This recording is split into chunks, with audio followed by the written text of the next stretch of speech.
What, you don't want to? No. Oh, we're live. I see it. Yeah. Ladies and gentlemen, it is 8:30. It's Wednesday. It is your Wednesday edition of Mauls Balls and All. Welcome to one and all. This is our last Wednesday show because next week we will be going live. Same show, probably the same people, next Thursday instead. And our new show, The Breakdown, is starting on Monday at 8:30, reviewing all the previous weekend's games. So anyway, good morning, good afternoon, and good evening to you all, depending on what platform you're watching us on. We're on YouTube, we're on ruckthis.ie, and we're also in the Irish Rugby Banter group. So welcome to whoever part or whatever part of the world you're watching us from. Joining me this evening is our familiar faces, Matt Boland, we have Mike Reedy, and we have Dave Sheedy. We had a few cry-offs. Unfortunately, it couldn't be helped, Sabina and Claire, due to circumstances beyond their control. But we will have them on again either Monday or next Thursday. They're out canvassing. Now, gentlemen. Sorry, what? No, what? I said they're out canvassing. They're out canvassing, yes, indeed. Oh, God, yeah, that's coming up. You've got an election Friday. Yeah, we do, Friday. Yeah. Have you not heard, Mikey? Jesus, it's everywhere. My local man is... My good pal, sorry, our pal, he's been on the show. Neil Richmond is up for re-election. No politics. No politics yet. Sorry. I'm an Alan Kelly man. You're a what? A what man? Alan Kelly. Who's he? The Labour fella. Yeah. You should be Matty McGrath, if anything. No, he's from the fucking village as me, Alan Kelly. Oh, is he? Oh, fuck's sake. Yeah. Jesus Christ. I won't pass comment on him. Go on, let's talk rugby. I know he's right, anyway, okay. Mike, would you shut up with the fucking thing? Matt Boland. Yeah. We had, let's talk about the game last weekend, Ireland versus Fiji. Let me just turn the page here. It was a better performance, Matt. Not a vintage one, by all means, but we did play well. 28-3 at halftime to us. Finished, the final score was 52-17. Matt, your thoughts on that game and the controversial card given to Prendergast? Yeah, well, look, I mean, all in all, it was a much better performance from Ireland, but we kind of considered that was going to be the case because there was a little bit of a rumor in the paper or the media set the week before, and I think it just fired up the boys enough to get things right, which they did. I mean, their discipline was way better than the previous two games, and to be fair to them, if their discipline had been as good in the first two games as it was against Fiji, they probably would have beat New Zealand and probably beat Argentina a bit better. But anyway, they righted some of the wrongs. I'm not saying their performance was perfect, but it was a damn good improvement, and it was a good game to watch. You know, I have no faults of any of the team really. Gus McCarthy played an absolute stormer. Yeah, you know, the Prendergast card, like, you know, people are saying, yeah, it was a yellow. People are saying it should have been a red. I think even Brian O'Driscoll hinted at one point during the commentary that he said it could be upgraded, but I think they were a bit lenient on him, given that he's young, he's new. You know, I'd say it could have easily been any other TMO or bunker review could have easily upgraded that to a red. By the letter of the law, technically it probably was, but I think given the circumstances, he was given the benefit of the doubt. There wasn't really that much malice in it for me. You know, he was going in and then kind of turned sharply as the ball was kicked, so kind of didn't it wasn't purposely done, I believe. He leaned in, Matty. He leaned in, but there was no force in it. That's what I mean. There was no force in it. Whether he leaned in or he didn't, you know, there wasn't that much force in it for me to be enough to be a red card. But look, it was a good performance even when he was off. The lads stepped up. I think young Casey had a bit of a nightmare with the size of the Fijian lads. He ended up a fair few times, but there was a good exchange there when towards the end of the game, I think it was Ronan Kelleher's try. He went in, and the Fijian lad kind of went in with his shoulder. Now it wasn't malicious either, but it kind of started a kerfuffle, and there was fucking handbags. But the best part of that clip that I saw on the replay was Prendergast was in there, and Frawley comes running over and just said to him, "Shot clock." And he fucking turned and legged it away and grabbed the ball to take it. Because I missed that. I didn't see that. I didn't see that. It was quite good. Like, and it was like for Frawley to have the wherewithal to go and spot that and go over here and go, "Here, look, fucking get your act together, get over here and get that set up." That was quite good. But look, some of the tries were really well worked. Gus McCarthy's try was off the back of the maul was fantastic. He had a great little snipe and run off a maul as well, and pop back in for, I think, was Doris's try as well. So look, great performance for him. Training ground move, Matt. Straight off the training ground. That the first try. But they're the best fucking tries you can get. Like, when training moves work really well, they're class. They're absolutely class, and they just can't be defended unless have any sort of insight against. But look, they took their chances. I know Fiji aren't an amazing team, but they're not fucking easily bet either, as the poor Welsh lads will know all about it. So. But in fairness, Matt, Fiji were fucking shite. Well, so are Wales, but like. Yeah, well, this is true. Okay, all right. Thanks, Matt. Good points raised and well said. Mike Reedy, your thoughts on that game? And as I asked Matt, the Prendergast card, what did you make of that? Well, I'll deal with the Prendergast card anyway. First of all, he was very fortunate, lads. Let's be honest. He turned his shoulder into a player. Now, he was given the benefit of the doubt, and it was regarded as a low degree of danger, and that's the mitigation. So fair enough. I'm fucking really glad he didn't get a red card. That could have destroyed him, because like for your first start, and it's difficult to pick yourself up from that. But the boy plays unfazed. He made 2 mistakes when he came back on. Like, he kicked the ball up in the full, and he also kicked a penalty dead in goal.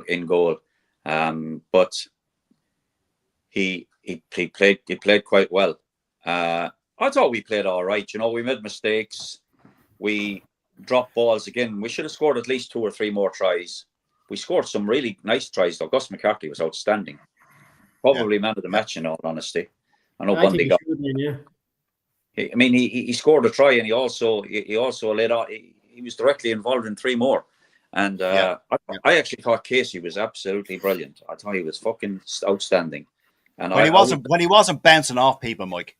Yeah, but there was only a couple of incidents. I'll tell you one. He's very size. He doesn't shy back. He still comes back. I know. And he was there. He was there when, in that Kelleher incident, he went in and backed him up when some guy was fucking. He also got flattened there too. Huh? But he was one thing, lads. I don't mind. See if a guy stands up for his fucking teammates. Yeah, we've all been there. Yeah, me and Shooty especially. He doesn't shy away from it. I thought our line out worked a lot better. Now we'll have to make an allowance for the fact that Fiji were fucking dreadful, and they didn't contest a lot of the line outs either. But they were awful. And like they still disturbed a couple of our lineouts, though. Mike. Yeah. Hold on, Dunphy. Dunphy. Well, there was two that Gus threw us through wide, but they're subjective as well. Now, as regards the breakdown and the penalties, it was a Northern Hemisphere referee, lads. Massive difference. We had Southern Hemisphere referees in the first 2 games, and they refereed totally differently. And I've been reading forums like Southern Hemisphere. They're fucking vile, by the way. I'd stay away from them. Get away. I wouldn't bother. And they slaughtered Holly Davidson. I thought she had a good game. She was honest. I tell you what, Mike. I would agree with you. Now, before I come to you, Dave. Sorry, Mike. You finished your point. Sorry, Mike. Well, I was just. I was well pleased. I was well pleased with him though. And I thought all of the players played well. Bundy had a great game again. I think it was a wake up call for him. He got told he got dropped for the last game, didn't he? He didn't. He didn't. No. I'd say he was probably rested more than dropped. Mike, but he's it was good to see him back. But I won't be getting carried away. There's a bigger test coming up this weekend, so Okay. Hold that thought, Mike. We'll come on to Hold that. your horses. Yeah, Dave, before I come to you, just a couple of comments just to get out of the way. Joe Lyons, hi, Joe. Usual suspects might stick around. Megan Augusta, sorry. Megan Augusta said, evening, gents. Hi, Megan. Danny Brosnan said something about highlights. I don't know what that is. Christopher Goff, good evening, all. A bit late. Hi, Christopher. Good to have you with us. Alan Dorman, hey, guys. Now, Mike, referencing what you just said, Joe Lyons, can we talk about the abuse that Holly got post-game? It was sick. She had arguably one, maybe two calls, but other than that was spot on with all her calls. The card was a TMO call, so for her to get the abuse was unacceptable. Now, Joe, I would completely agree with you on that. And yes, Mike, it was probably the South Africans. Megan Augusta, it was a silly mistake that he learned from, no doubt. Yep, quite true, Megan. Absolutely. Gregor Galway, I feel a bit sad for your last show on a Wednesday, but glad. No, we're just changing to a Thursday, Gregor. That's all. Just moving around a bit. Gregor Galway, Aki had a blinder from what I heard. Was too early to watch here in New Zealand. Okay. Gregor Galway again. I saw that Frawley Prendergast thing off Murray Kinsella. Yeah, so did I saw that as well. Mike Sheedy, Ireland was better game players, job done. Cause had a great game. Also, handbags. Cause was first one in to help out too. Okay, Dave Sheedy, your thoughts on the Fiji game, and as I've asked Matt and Mike, the Prendergast sin binning, was it justified, or should it have been more? The sin binning wise, he leaned in. He did. Let's call a spade, you know. But he never should have been put in that position because Jacob Stockdale missed an easy fucking tackle. How is no one talking about this? He had the touchline, probably half a meter, and your man skipped around him. And like, look, what Prendergast did was absolutely stupid. I don't think it was a red, but then again, refs, you know, kind of. You don't know what they're going to do some of the times. Like, you know, there was minimal force in it. It was just kind of a, you know, snarky, snidey little shoulder, you know. But look, it happened. Overall, the game wasn't massively impressed with Ireland, if I'm honest, because this is a good Fiji side that played really, really shit. Like, they were really, really shit. The amount of penalties, the amount of kicks, the bad defense that Fiji had. I mean, Ireland just walked through them left, right, and center. And when it's like that, like if we were the number one side in the world, so you think, what would France or the All Blacks or even South Africa be putting on this team? And I think they would have put maybe 30 points more than Ireland would have. And I think we did leave a few points out there, the forward passes, stuff like that. But, you know, I didn't think Mac Hansen had his usual performance. I thought he was good, but you know, we're used to Mac being better. Hopefully he will come back to that. I thought Osborne was I'm really liking Osborne, man. He's just going about his business. He's, you know, God bless him, he got injured, but he's a really solid player. Yeah, and I think he's out for the Australia game, Dave. Yeah, I know. It's just I really like him when he's on the field because he goes through the motions very well, you know. And I think there has to be an argument now of Robbie Henshaw taking that jersey off Ringrose because he is playing feckin' phenomenal rugby. He's such a smart rugby player, man. You know, and he is a 13. They keep playing him at 12, but I've always maintained he's a 13 because of just his speed and his step. Who Henshaw is or Ringrose? Henshaw. I'd give Henshaw the 13 jersey now. I'm not saying Gary Ringrose is a bad player. I'm not saying that. But the little tiny things that Ringrose does, like not looking for James Lowe in the last match for that little inside pass and taking the contact when Lowe was there. I mean, and Crowley missed that kick. So there's 2 points gone a begging from not kind of smart play. Gus McCarthy was really good, man. You know, like Sheehan, he's still a little bit light.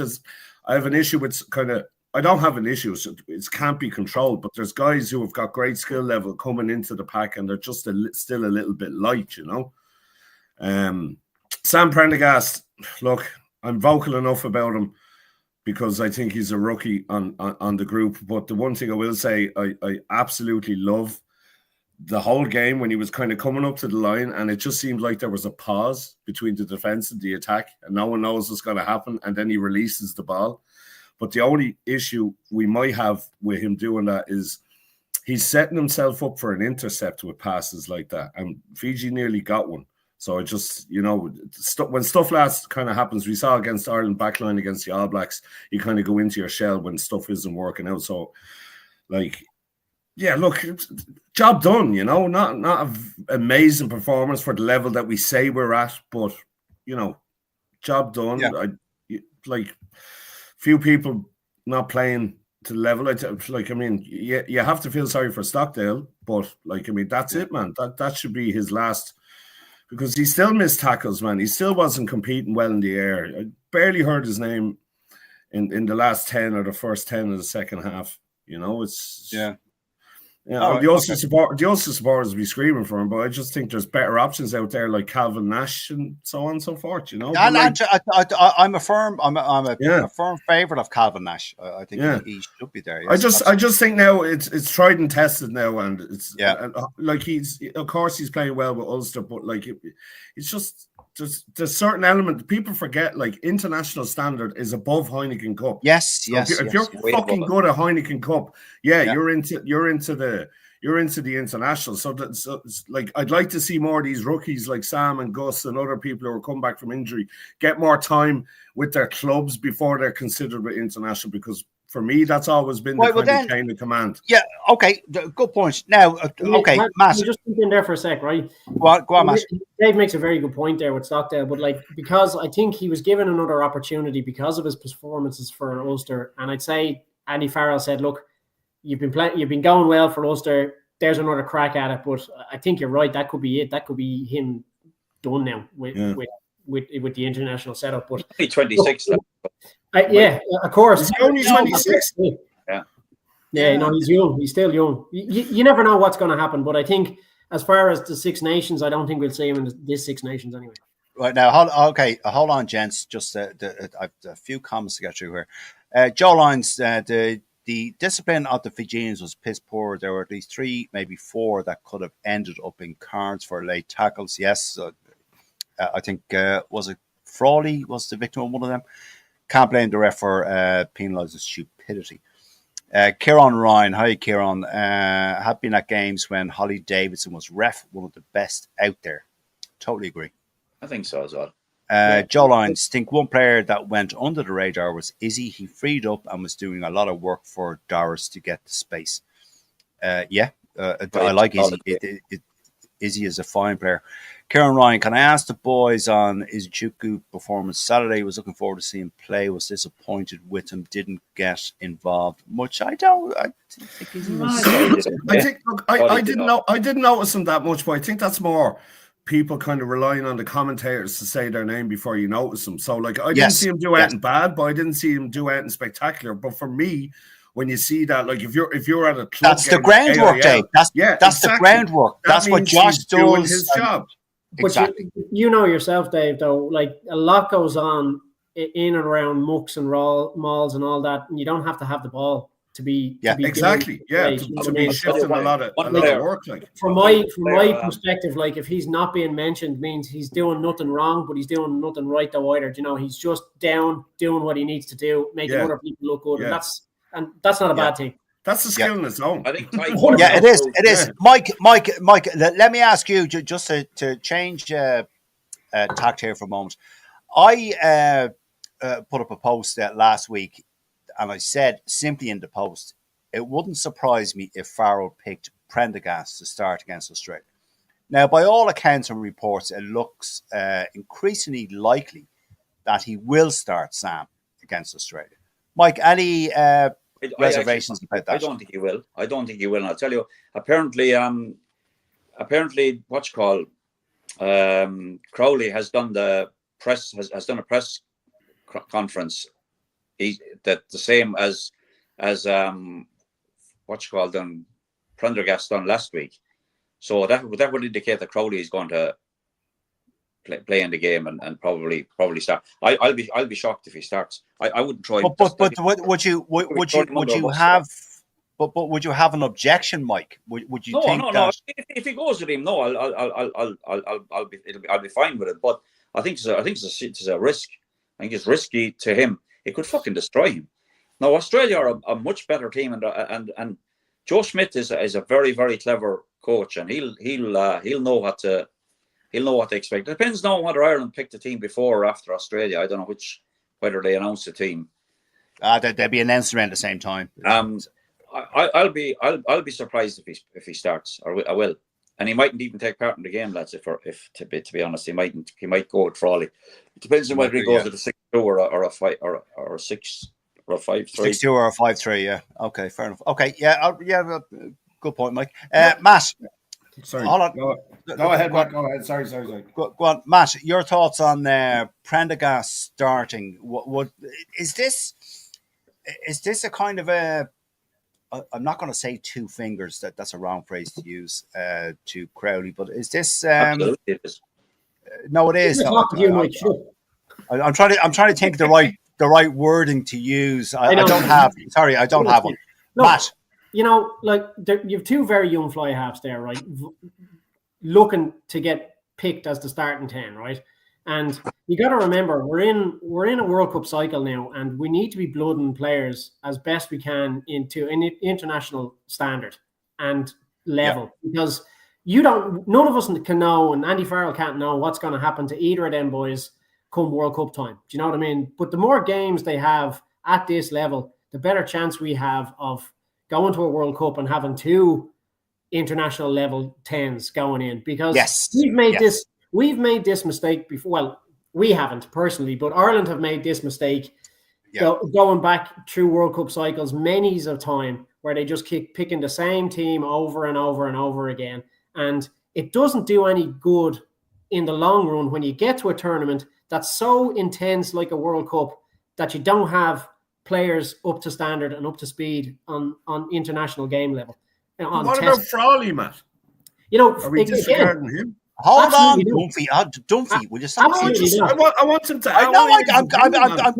I'm coming to you. Absolutely not. Like, I mean, again, Frawley, we know he can play a 10. He can play pretty much anywhere in the back line. He's quite good full back, you know. But again, he needs to be given more game time as well, so we have that level of cover. Because, look, we all know going to a World Cup is never easy, and the fact that we've never gotten past the quarterfinal doesn't look good on Ireland. But I think there's things that we haven't done in the past that have hindered that, you know. And looking at the last World Cup was probably our best performance in a World Cup ever, you know, and we still got knocked out in the quarterfinal. So now I'm not saying that, like, you know, there wasn't enough players blooded. There was, of course, but now is the time to start doing this and doing it more regularly. It's not a two fingers up to Jack Crowley at all. I didn't mean that. We all know he's at that standard. He did it down in South Africa. But again, you want guys like Prendergast or Frawley up to that level as well, where they can mix and match and change, because having three test-ready 10s going into a World Cup would be something that the big coaches would be dreaming of. And that's what we need to be getting to. And, like, it's not going to be available in all positions across the board, but you need to be blooding players to get them up to that test standard level. Yeah. Lads, if we lose this game on Saturday, we go to 4th in the world. I don't care. It makes a difference when it comes to the World Cup draw. It does. There's a lot of games to be played and rankings and points and all that before the next World Cup. All right, Dave Sheedy, your thoughts on that? Stop calling me Dumphy. Stop trying to pen me as the villain of the squad. Yeah, I just wanted, because Matt said 2, and I was like, why is he saying 2 out house? We have a third in Frawley, and I wanted his opinion on it. All right, go on. Yeah, you're not asking this question. All right, change your fucking underpants. No. Right. Look, the international squad is not the place to be given, you know, oh, we'll just try him out and give him game time. Like, your two Leinster boys, like, you have a serious problem with 4 number 10s. You get me? And we want 3 for Ireland? No, we need 2. Because if you have 3, then people are just going to be upset. And then the third guy, if they're all at equal level, which it appears they are, the guy who's third choice is just going to be pissed off, and he might leave Leinster, or he might leave the Irish setup altogether and go to France. You know, Frawley missed that, or not Frawley, Prendergast missed that kick to touch, an easy kick to touch. We nearly fucking killed Billy Burns for doing the similar thing, right? Oh, he deserves it. No. Look, we have to be fair, right? He's shy. Yeah, I know. No, he is. But the point is, right? International standard. Like, your Heineken Cup in your league is where you give Prendergast game time. It's not with the international team. People who like, if he's not like the lads in the rub, what's the name of that Scottish bollocks, and Andy Gould, Jim Hamilton. They were saying he's not big enough, and I agree with them. He's not big enough. There's no doubt in his skill. The kid has skill to beat the band, but he showed against Fiji how inexperienced he is. He is massively inexperienced at this level, so he needs more game time at 10 with Leinster in a good run in the Heineken Cup and a good run in the league as well. Well, he needs to get it, but like, I mean, no one's talking about Frawley. I thought when Frawley came on, he was passing really well, like real confident, sharp, quick passes. You know what I mean? I hate this thing of Frawley's like disregarded. No, well, I wasn't disregarding. No, but like, not saying I you were, man. I don't think he's disregarded, Dave. I think Frawley is going to be a 23. I think he's going to be number 23 in any squad. He's fucking so versatile. He can go in and do a good job at full back. He can cover the centre. He can cover fly half. He can cover any. Like, that's what I was saying. Like, he's a good man to have as a utility, because if he is absolutely on a World Cup, like, you could take is Osborne not your utility? Well, he is if he's. No, fit. I think Osborne is a bit more of a specialist player. Than Frawley is, to be honest with you. Well, he went in at 10 as well when Prendergast was in the bin. Yeah, no, he did. Sure. Fucking Doris went to 13 against Fiji. Oh, but that was at the end of the game. The money was on the wing. Yeah, all right. Okay, folks. Hang on, let me finish. Sorry, go on, Dave. One point I want to make, right? Go on, Dave. Yeah, go on. If, hypothetically, he does start Sam, it's going to give ourselves in Munster, the Connacht and the Ulster lads, reason to scream bias. Because and I'll give an example of Tyke Byrne, had to fight tooth and nail to get his position in that Ireland team, and he's now the first choice. If Sam gets in now ahead of Frawley and especially Crowley, there's gonna be screams of bias, and you know what? Jesus, they're probably justified. Hold on a second. Hold on. You can't. Yeah. It won't be justified. You've got to play. He's a rookie. No, hold on a second. Hold on. Yeah. You've got to play the best 15, 23 that you have. Yeah, but he hasn't proved that yet. Hold on, Mike. I'll come to you, Mike. No, one sec. You've got to play the best 15 or 23 that you have, right? We are not South Africa, where we are subjected to quotas that half your team has to have their skin of a certain color, right? We're not there. We will never be there, right? So Leinster have, I think there's 14 century contracted players, right? 10 of them are Leinster players, and there's a reason for that. Yeah, no, I agree with that. So if Leinster are producing the best players for each position on the park, now they don't play them in the Irish national squad. That's but is Prendergast better than Crowley? No. I don't know. Sorry. Based on all the games. No, I'll qualify that. Hold on, Mike. I'll come to you one second, Mike. I'll qualify that, Dave. We don't know because, and simply because Crowley has had more experience than Prendergast. But so I'm kind of agreeing with you. Okay, hold on, one sec, Dave. 1 sec. Go on, Mike. You want to come in there? There's a couple of reasons I think that. You're saying this game is important. We don't want to lose this fucking game. No, but now at the end of the day, Mike, Mike, these games are friendlies. I know there might be that might very well be the case, but you still don't want to lose the last game. It'll pour right dampener on the fucking autumn internationals if we lose this game. If they're friendlies, the All Blacks, the outrage for the All Black loss then is unjustified. Yeah, Yeah, it is. Yeah, it is. It is. It is. You know? It is. Yeah, I agree with you. Yeah. For me, Crowley hasn't done enough wrong. He hasn't done enough wrong to justify taking his position. He has the shirt. Our young Prendergast came in on Saturday and done well. Wasn't flawless by any stretch of the imagination. No.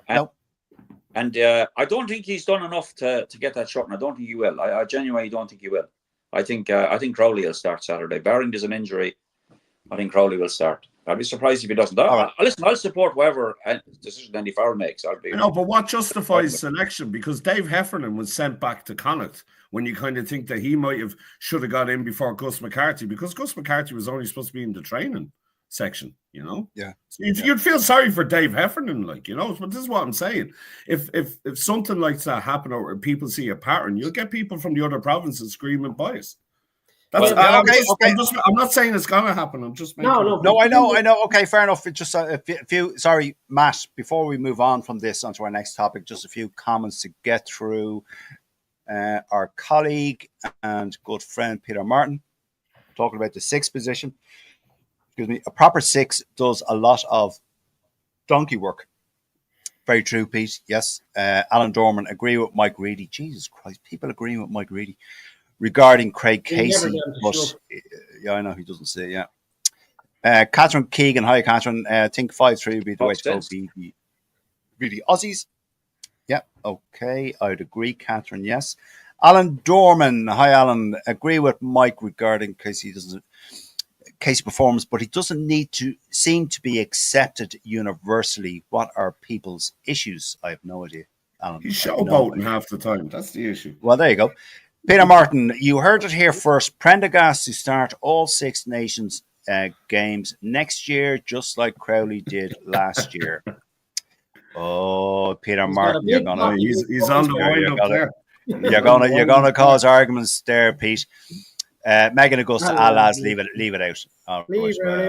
I genuinely hope he's a better player than Crowley. I tell you that. I genuinely hope he is. Joe Lyons, we're all talking Sam, but one player that could fall through the net is Tector. Yes, who is a phenomenal. There's number 10. There's the fifth number 10.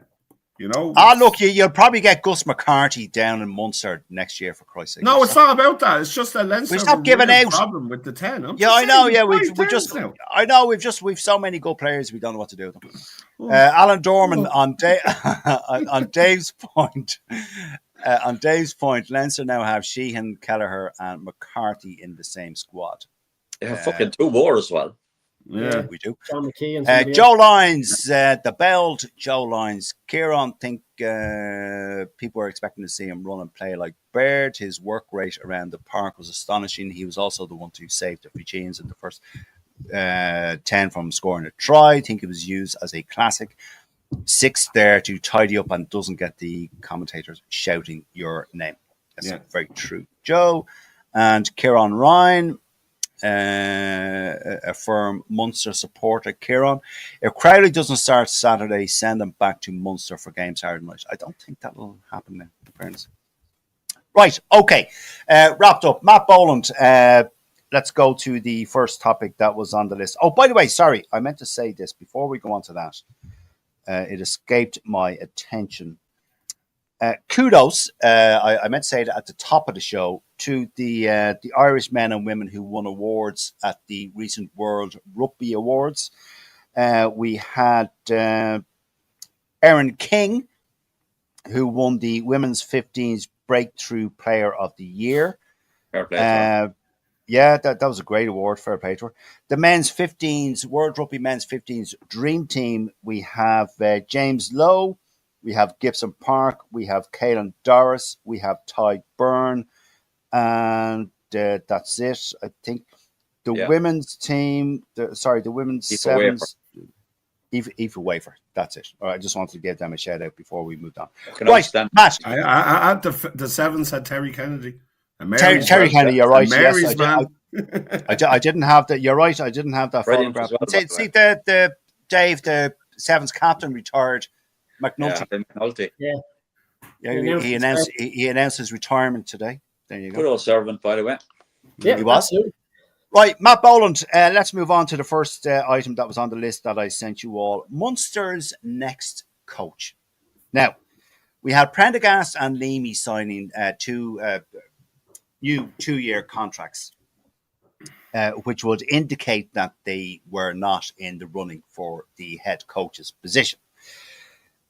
We have in contention, we have Felix Jones. He's there in the ether. Paul O'Connell ruled himself out. And the other interesting one that's causing a bit of a stir on social media pages, Stuart Lancaster.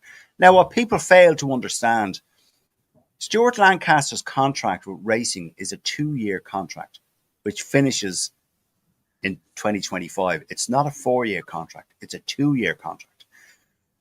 How do you reckon, Matt, Munster are going to navigate this search? Or is there anyone in your head you'd like to see? Do you give a fuck? It's not that I don't give a fuck. Like I know. You don't give a fuck. I want Munster to have a good coach. Like I actually felt sorry for Graham Rowntree. I don't think he did much wrong, really. I think he was a good coach, but he got pissed on the plane, Matt. Whatever. That's all a load of bollocks anyway. But I know. The fact that they're going after the likes of Felix Jones, who would be a good signing considering the chap has 2 World Cups. Do you know what I mean? With South Africa, and he's probably learned so much from coaching them. Well, I know he wasn't really coaching them fully, but he's there. That's what he's aiming to do is be a head coach someday. So, and look, Jesus, Stuart Lancaster, if he was to go, that'd be a phenomenal signing because he was brilliant for Leinster. There's no doubt about it. Other than that, now I haven't really seen any other names that would be well, apart from all the people that have ruled themselves out. What about Matt? What about Jerry Flannery? Well, I think Jerry Flannery is down in South Africa as well, coaching with the Springboks. Yes, yeah. But I don't know how long his contract is for either. So look, who knows? It's hard to know. I'm sure the powers that be down in Munster know exactly who they're going for, and they'll do whatever they can to get that person. But it's hearsay that we're all talking about Lancaster or Jones or Flannery or whoever else the case may be. But I just hope they get somebody and get somebody good and it works out for them, because look, at the end of the day, they are part of the country. They do provide players, quite good players for the international squad. So we need somebody good in there to coach to bring the team to the next level. Yeah. And arguably, Matt, the powers that be in Munster rugby should be fired, according to some people on there. The fucking CEO should be kicked back to soccer where he belongs. Prick. Who was he? Flanagan. He was over in right. Go on, Dave. Dave, go on. No, go on, Dave. I want to hear what Mike has to say. Jesus Christ. Okay. Mike Grady, go on. Your thoughts on the. I actually don't think they'll appoint anybody this season. No, I think Prendergast is. There's no way they're going to give Prendergast and Leamy secure their positions and then bring in a new head coach. That's not going to be happening. Why not? Why not? Well, unless they've already decided who it is, and he's agreed. How are you going to bring in a head coach and he's got these guys under him that he's never worked with, and it mightn't work out? I genuinely think there won't be any new appointment made there, and I hope, in honesty, they need to get it right this time. They need to take their time and make the right appointment. I'd rather they appointed nobody and go on for the end of this season and wait for the right person to become available, which might very well be someone like Stuart Lancaster or I mean, I know you don't like you're not. Dave is not in favour of Felix Jones. I am. I'm a big fan of his, by the way, and I really rate him. And I think they can't afford him, Mike. They can't afford him. Yeah, but he'll be finished. He'll be finished by then. He'll be finished by the end. No, but sure, he's another year to go on his buy, or not a year, but he's that's 10 months or something on his RFU buyout. I'd say if he came to the summer, they'd fucking let him off. I'd say they'd let him off to a club rather. They don't want him to go to another international team. They don't want him to go to Ireland, I would say. And I I'd be happy if they just went ahead, went on for the rest of it, because I honestly think that's what will happen. I think they'll give Prendergast will pick the team, and or what's the guy's name, Costello. I think they'll pick the team between them between now and the rest of this for the rest of the season, because they haven't appointed anybody. They've given, and the other guy, that Kuzichek or whatever the fuck his name is, he's gone back to England for personal reasons or whatever. Now it looked like everybody's fucking jumping off the sinking ship, but that's not. I don't think that's the case, to be honest. No, something will be told. The truth will be told about why Roundtree parted company with him eventually. Do we really fucking care? Yes. Well, yes. Do you care? Do you care? I do indeed. I love Graham Roundtree, man. I do care. All right. Okay, go on. Sorry, Mike. Will you finish your point? Yeah. I genuinely, I hope. I just they need to make a right appointment, as far as I'm concerned. If there's no point in bringing this fucking stopgap thing and making another wrong appointment, right. I don't think that's. Okay. Thanks, Mike. One sec, Dave, before I come to you, just a few comments coming in here from people watching. Eric McCorkle, we are in a fortunate position that the head coach is English and isn't influenced by province bias. He just picks the team he thinks will win. Yes, very true, Eric. Joe Lyons, poor Razzie. Fuck him. John Healy, whoever the next coach is probably won't be cheap. Yeah, I would agree with that, John. Eddie Joe Jones. Get fucked. would you get away? Joe Lyons, stop You're it. You're going to get yourself kicked out of this group, Joe. Joe Lyons, you're right. You're acting the bollocks. Mike Sheedy, remember Crowley did great work for Ireland last World Cup, and Munster to have put him out this Saturday's game. Okay. Kieran Ryan, Hurt Jones can't go to top tier international side but can join clubs. Oh God, no. Kieran, no. Felix Jones, he's talking. I think he's talking about Felix Jones. Sorry, I thought about Eddie Jones. Right, go on. Dave Sheedy. Sorry, Kieran. Dave Sheedy. Go on. I thought it was funny when Matt said, Munster is still part of the country, and I was thinking, don't say that to the Cork lads. Jesus. Yeah, with the passport straight away. Jesus Christ. Look, I'm in agreement with Mike. I want someone who has experience, but like Mike said there, that I don't want Felix Jones as a head coach because he has no head coach experience. I would love to have him part of the coaching ticket for his video analysis and everything, but he's not a head coach. Not yet. No, not yet. But Mike, look, you need people. Like, your head coach is people management. It's not necessarily all things rugby. Like in Lancaster, as we know, hates the media, hates doing all that media shit, and that what killed him with the England job. Like, what does those two go on? Sorry, the head coach until Munster gave him the job. Yeah, but that's my point. I'm sick of these guys. Like, I mean, and like, you know, my favorite player of all time, Anthony Foley, was pushed into that position without head coach experience as well. You know, it's just Lancaster has no head coach experience. Oh, he has. He was England. He's head coach of England. He was in the 2015 World Cup. He was in the 2015 World Cup. Who was the head coach of England in 2015? Andy Farrell was. No, it was Lancaster, and then Farrell was his defence coach. Roundtree was his forwards coach. I think you're screwed up there, Peter Burke, because he was defo head coach. He was head coach of England. Did I get that wrong? If I got it wrong, I got that wrong. You definitely got it wrong. Put away the Heineken, lad, will you? Put away the Heineken. No, I'm not. It's my second one. For fuck's sake! It's my second one. I thought Farrell was head coach. No. Did you buy one of those big bottles of fucking Heineken with the? No, not yet. No, not yet. Sorry, Dave. Go on. No, is he going for a piddle? Is he? Jesus, Mike, will you fucking put it away? I'm putting a block of timber on the fire. But Sada Tarf by. Look, the contract extensions kind of say that.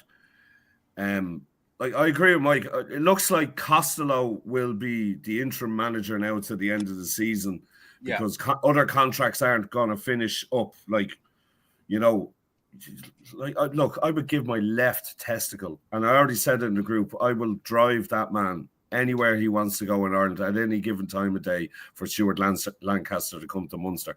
But he's not going to be gone till 2025. So they're either going to appoint Prendergast or Costello. And based on the way Munster backline have been performing this season, bits at the end of last season, this season, I'm not happy with that extension of Prendergast because I don't think the backline is doing anything spectacular.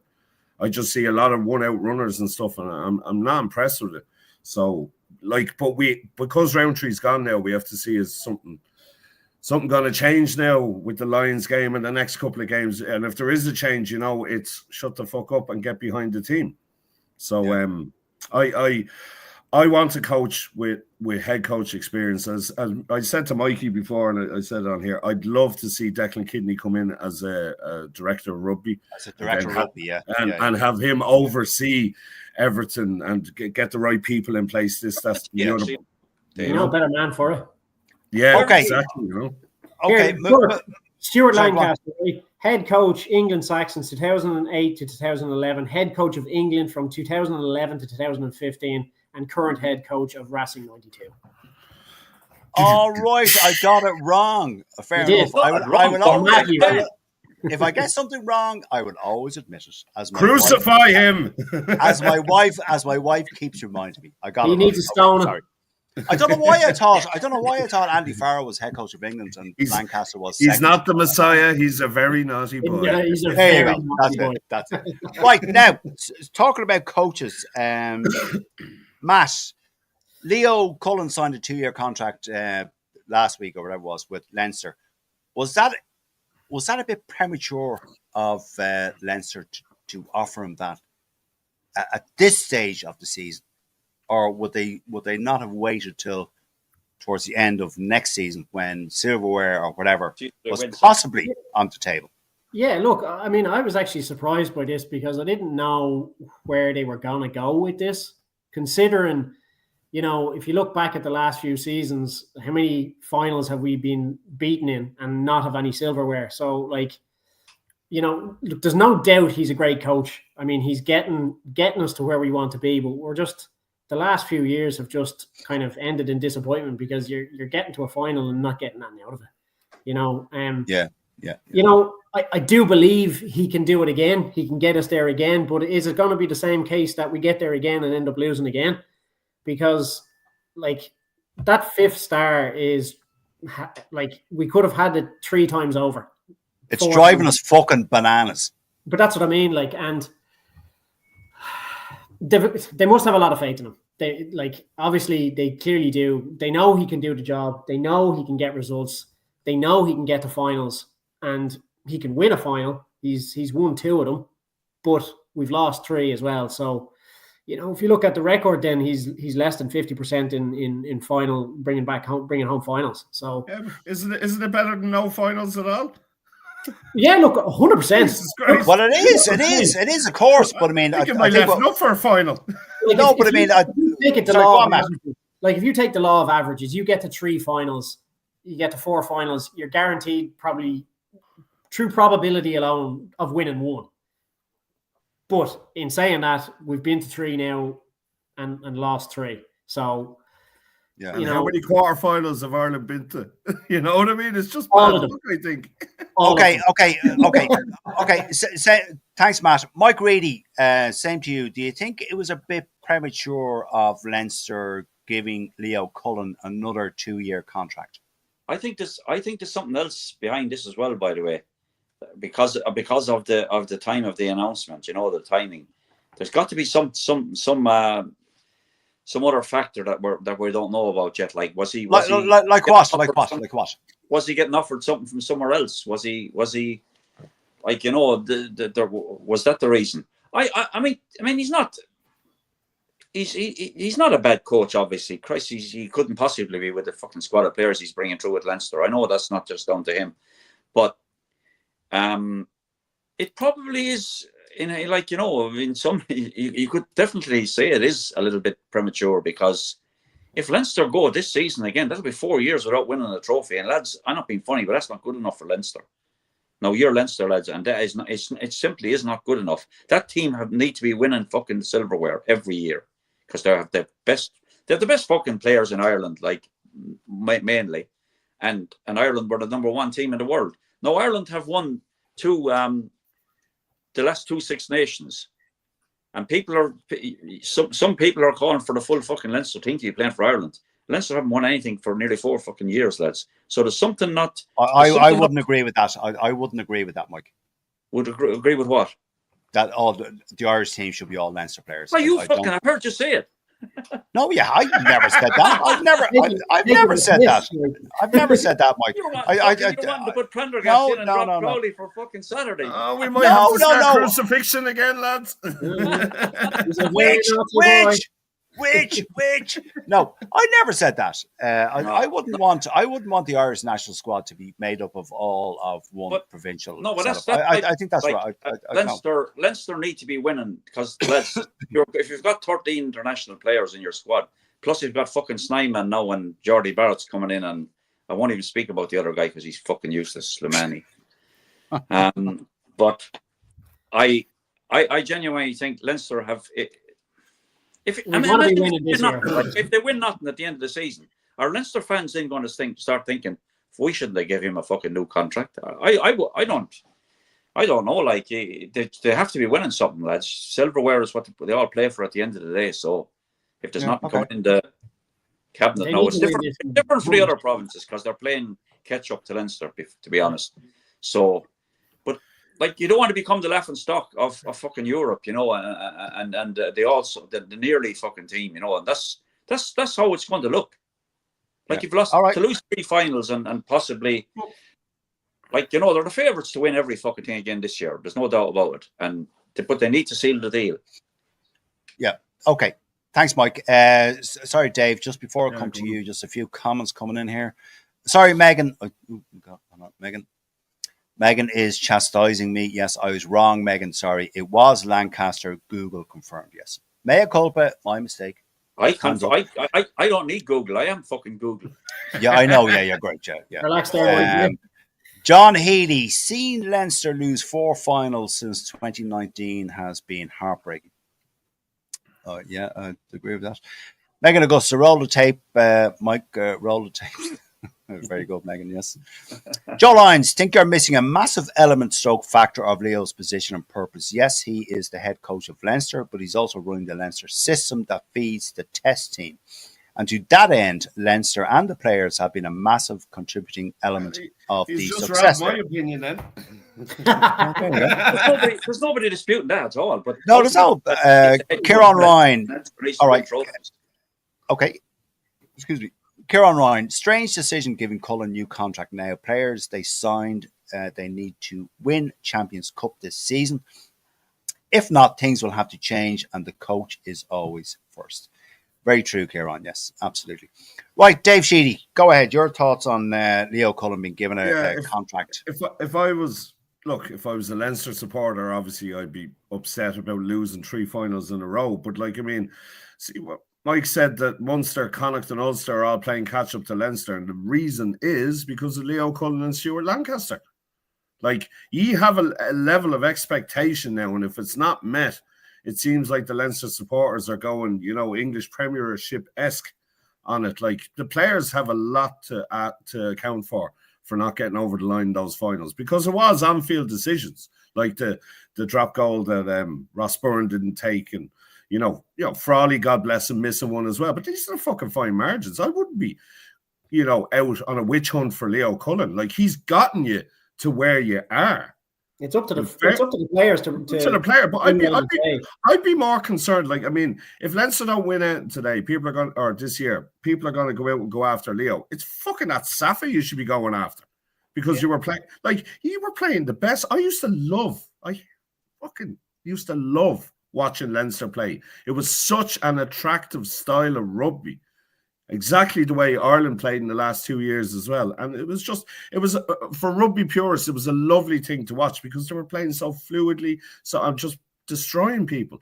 But now there's a bit of a hiccup because the Safa came in and started pushing on defence.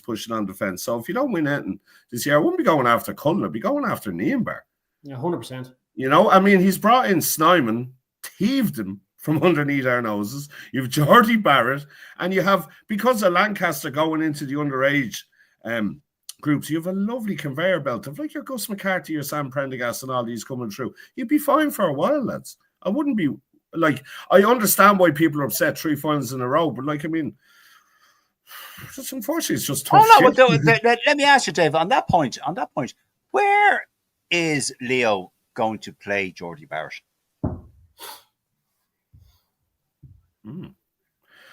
15. I have no idea. No, look. That's his problem. This was all.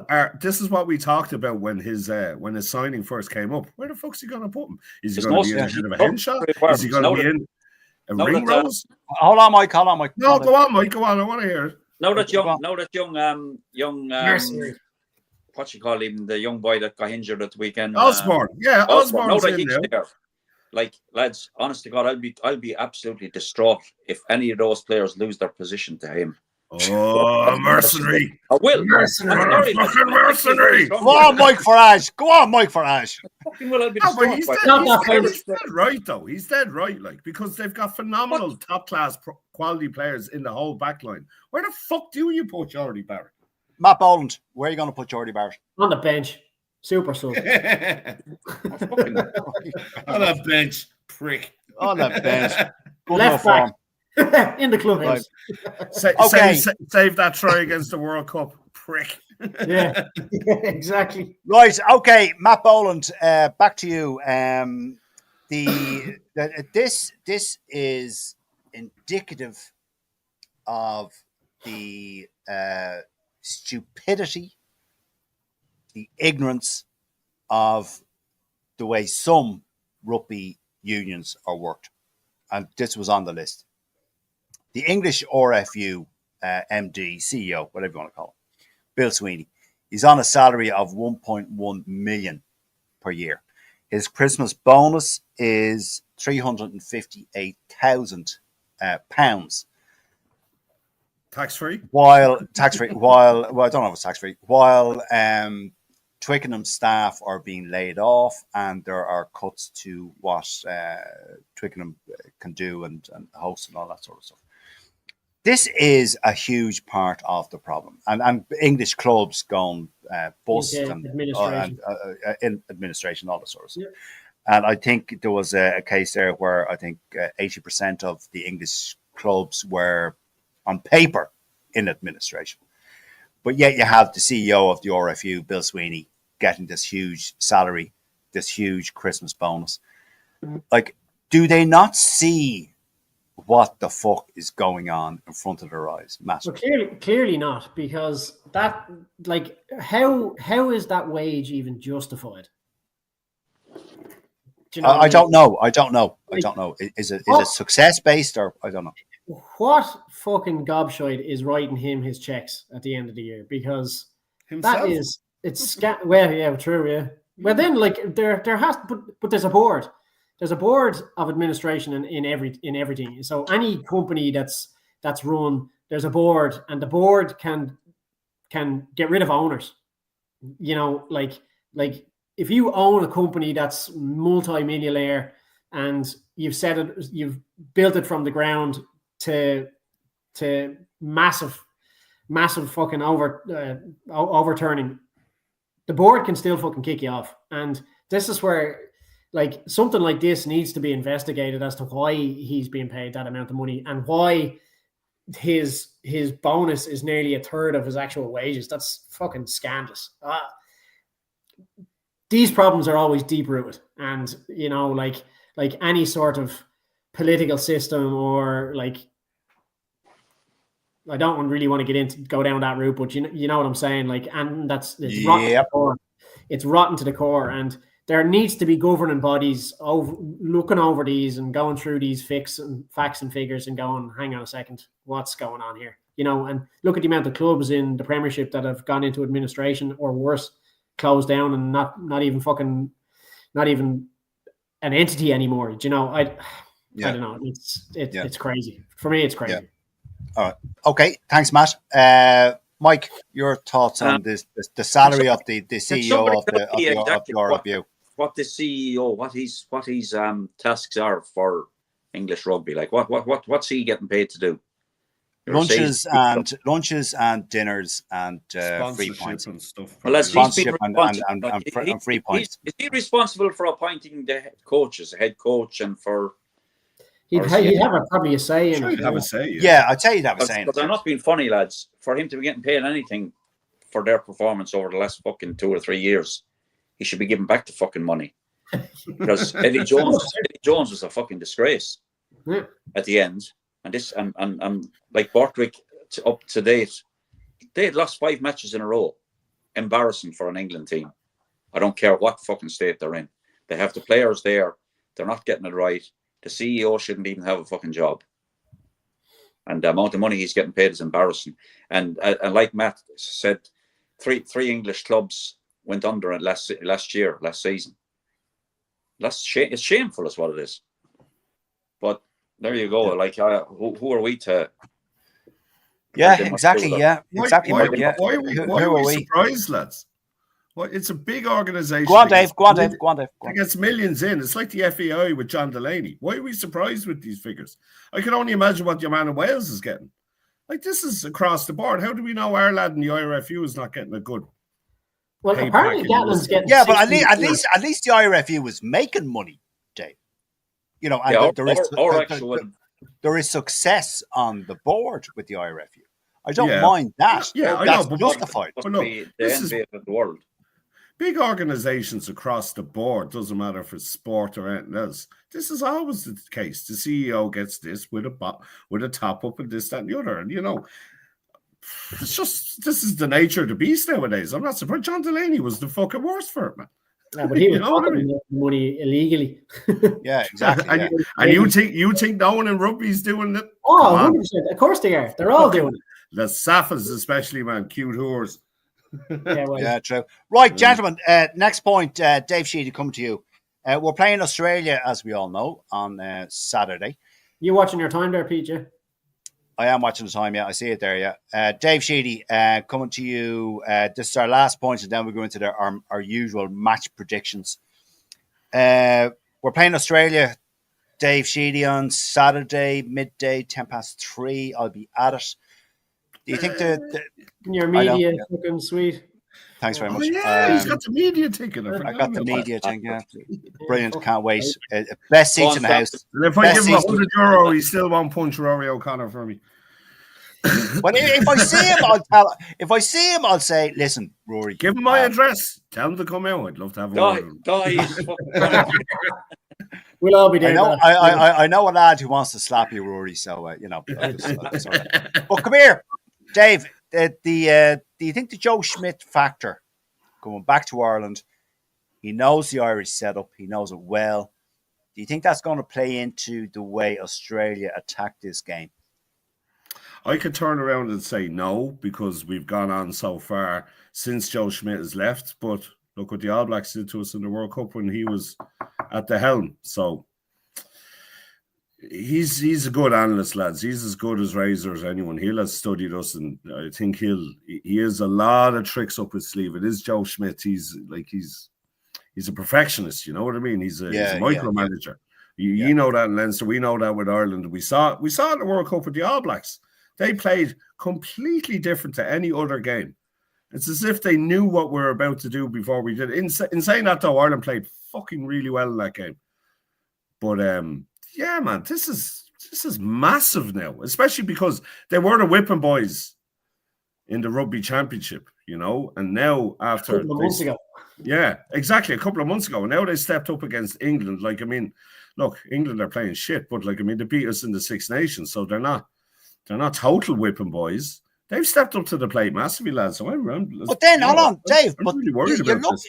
You looked at Australia against England, right? And then you looked at them against Scotland, and you're going, like, why the contrast in performances? Scotland aren't great. Shit. No, but I would say England would beat Scotland. Not a chance. No, I don't think so. I don't know. This Six Nations coming up, lads. Over the last few years. Scotland have beaten the last 3 Six Nations in a row, twice at Twickenham. Hold on, 1 sec, Mike. Go on, Dave. this Six Nations is going to be hotly contested, lads. I think that England-Scotland 100%. game is like it's massive. You know, this is Yeah. apart from Wales, even Italy. This is going to be an unbelievable Six Nations if everyone keeps fit and. This is going to be one of the best Six Nations. Oh man, we're going to see in history. I it's guarantee. literally going to be in the yes, pub. yeah, absolutely. Yeah, Right, Matt, go on. game. Sorry, Dave. Look, Matt, like, go on. go on, The Joe Schmidt factor, Matt. Yeah, look, you know, as Dave said, like realistically, he's gone out that long that he shouldn't. But Joe Schmidt was a master tactician. Let's not take this lightly. He really is, and I can guarantee you, he knows what we're gonna do.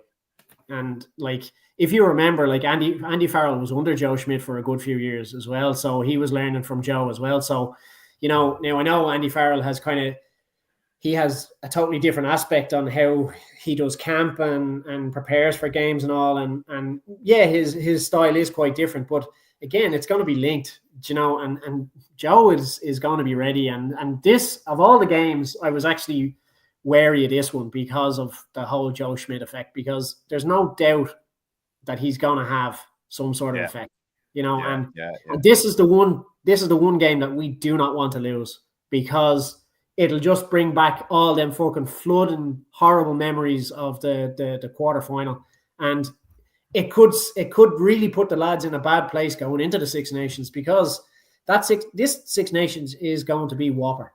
You know, you look at Scotland. Scotland have massively improved over the last few years, like massively. And momentum is essential, man. You know, from your last game. Like you know yourself, Dave. Momentum is a massive thing. Going in losing at halftime and coming out in the second half, you don't want, like, you know yourself. You know what you have to do, and once that momentum swings, it's really fucking hard to stop it. Yeah. You know, and here's Monsignor Burke wanting a rookie at 10. Hey.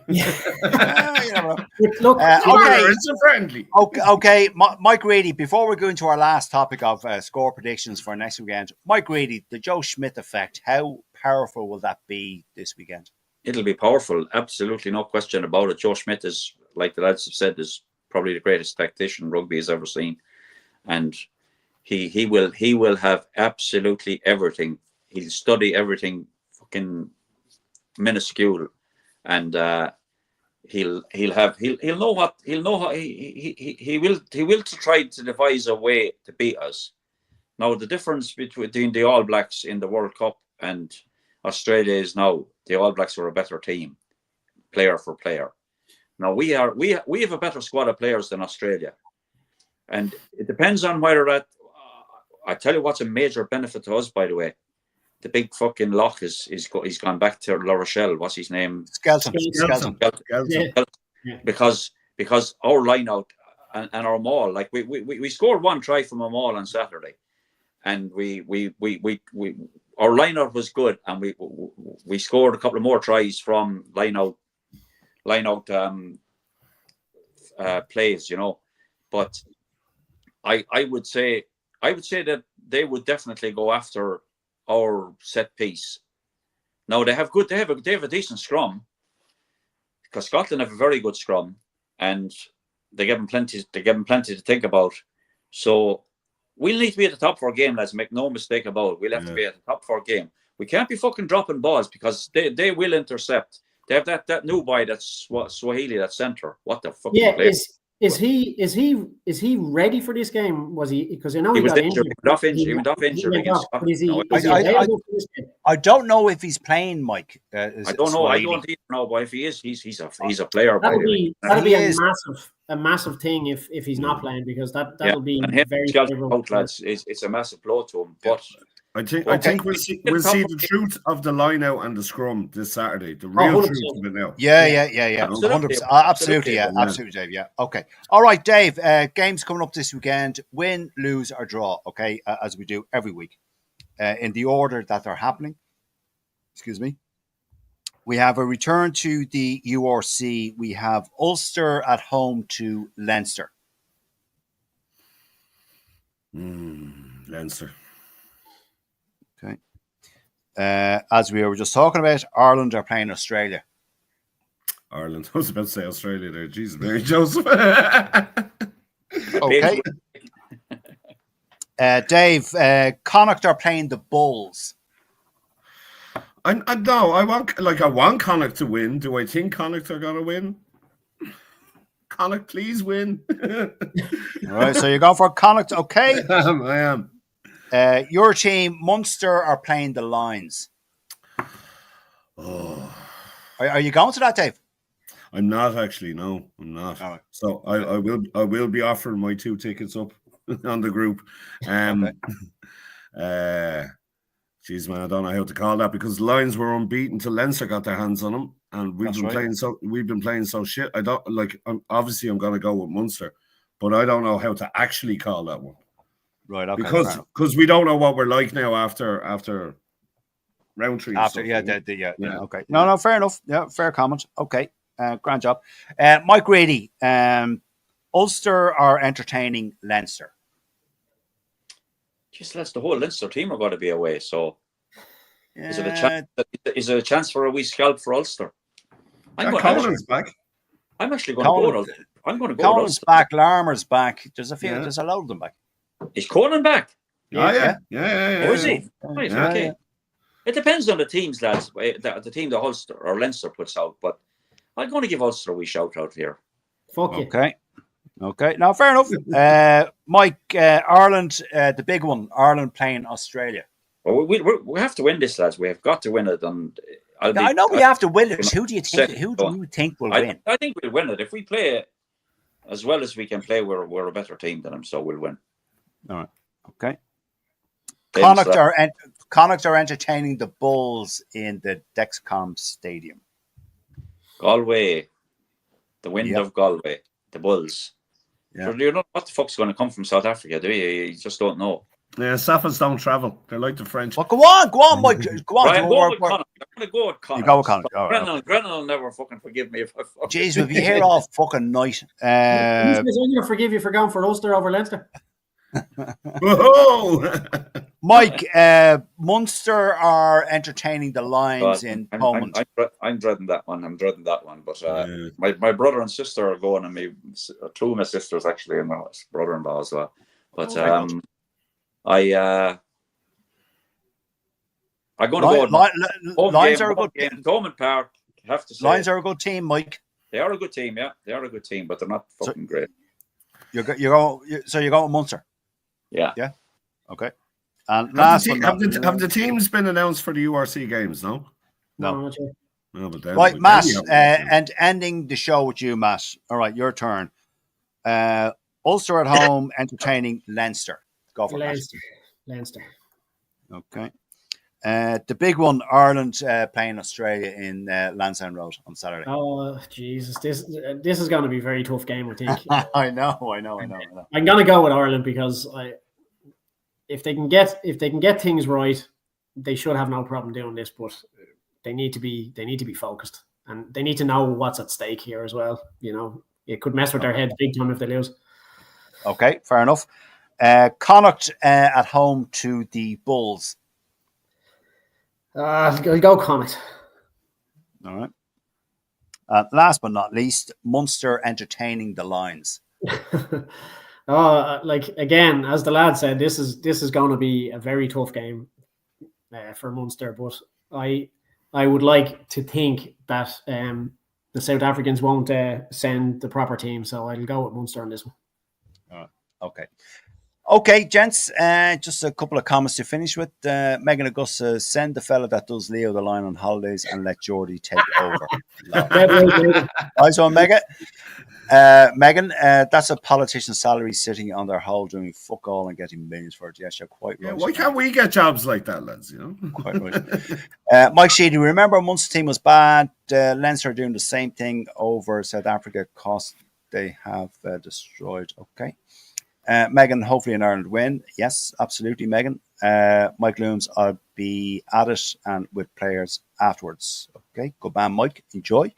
Joe Lyons, Ireland game in Murrayfield is going to be massive. Absolutely. Yeah. Megan. I'll be there. Thanks, guys. See you next week. Okay, Mike Sheedy, Munster win. Remember the first thing you're making, yeah? Sorry? Sorry, Matt? What? She said I'll see you next week, and I was just reminding her it'll be Thursday, not Wednesday. Thursday next week, Monday folks. Yes, or Thursday. New Where- show on Monday. Sorry, go on, Dave. Are you lads ready for any kind of backlash in the group that's going to happen if Ireland actually lose? Can you imagine? We've seen it, Dave. I'm going Listen, into we fucking hiding if they do. we've been through six. I think we've been through five, six, Matt. I don't know, 5, 6, 6 nations when we played England, and we put up the match thread, and it's been absolute carnage if we lose. So it's all hands on deck when that happens. So All This game, the I think, keyboard is warriors as be out important. when we lose. yeah, absolutely. Right, folks. Anyway, that's it. That's all we have time for. My thanks to all of you watching and sending in your comments, your opinions. Thank you for joining in. We do it on behalf of us and of you joining in. We love doing it. We are changing to Thursday next week. New show is starting on Monday of next week. So the 2nd and the 5th of December. That's when the shows start again. My thanks to Matt Boland, Mike Reedy, and Dave Sheedy. A pleasure as always, gents. And listen, enjoy the rest of your evening. Thank you very much. Good luck and good Good night, everybody. God bless. And thanks everyone for tuning in.